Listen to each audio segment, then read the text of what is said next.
Assalamualaikum warahmatullahi wabarakatuh. Perkenalkan, nama saya Syahrul Ramadan Lapastara dari YIN Sultan Amai Gorontalo, Program Studi Manajemen Pendidikan Islam.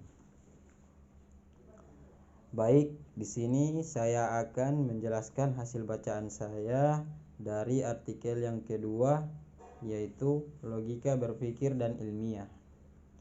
Yang pertama, pengertian logika.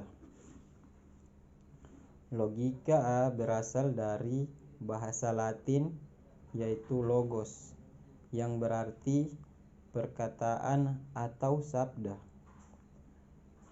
Istilah lain yang digunakan sebagai gantinya adalah mantik. Kata Arab yang diambil dari kata kerja nataqo yang berarti berkata atau berucap. Pengertian lain menyebutkan logika adalah ilmu yang mempelajari metode dan hukum-hukum yang digunakan untuk membedakan penalaran yang betul dari penalaran yang salah. Kata logika pertama kali dipergunakan oleh Zeno dari Citium, kaum sofis, Sokrates, dan Plato harus dicatat sebagai perintis lahirnya logika.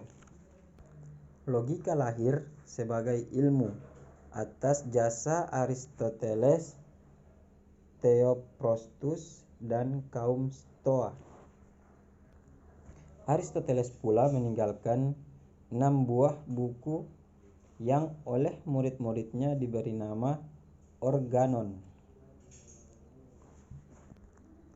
Induksi dan deduksi merupakan inti dari penalaran logika empiris. Kegiatan penalaran merupakan suatu proses berpikir dalam menarik sebuah kesimpulan yang berupa pengetahuan.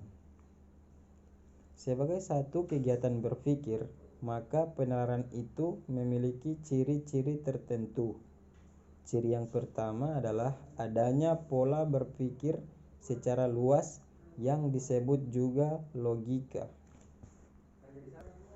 Di sini dapat dikatakan bahwa dalam setiap bentuk penalaran mempunyai logikanya tersendiri, atau dapat disimpulkan juga bahwa kegiatan penalaran merupakan suatu proses berpikir logis atau pada dasarnya mempunyai banyak konotasi yang bersifat jamak dan tidak tunggal. Artinya, suatu kegiatan berpikir bisa disebut logis apabila ditinjau dari sudut pandang logika yang lain. Berpikir ilmiah.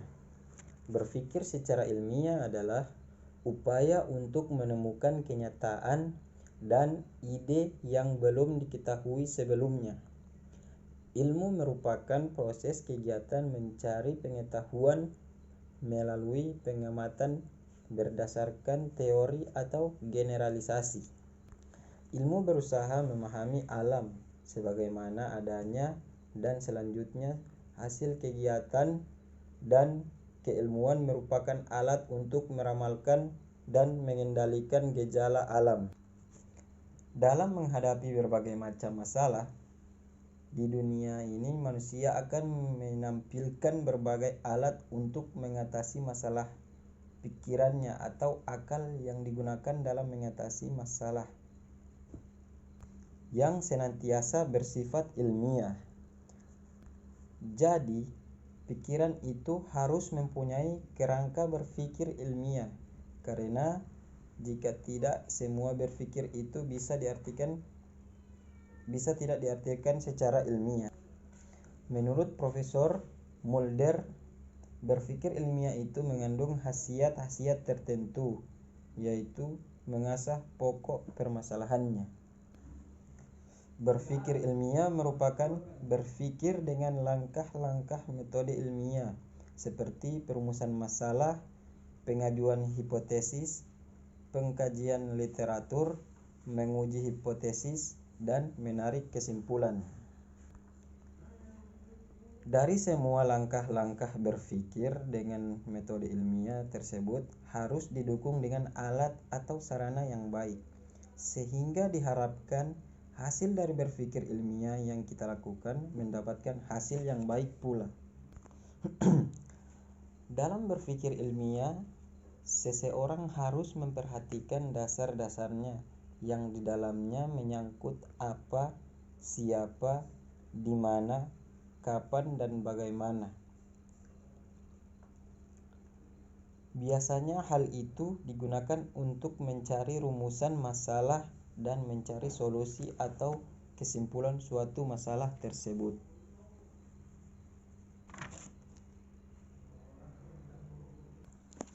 Dari penjelasan di atas, kita bisa menarik kesimpulan bahwa dalam sebuah proses berpikir ilmiah harus dilandasi oleh logika. Kenapa disebut logika? Karena bila mana logika secara luas dapat didefinisikan sebagai pengkajian untuk berpikir secara sahih. Baiklah, cukup sekian pembahasan dari saya mengenai logika berpikir dan ilmiah. Semoga dengan pembahasan ini kita semua bisa menambah wawasan kita. Cukup sekian, mohon maaf jika ada kesalahan kata dari saya. Saya Syahrul Ramadan Lapastara. Wassalamualaikum warahmatullahi wabarakatuh.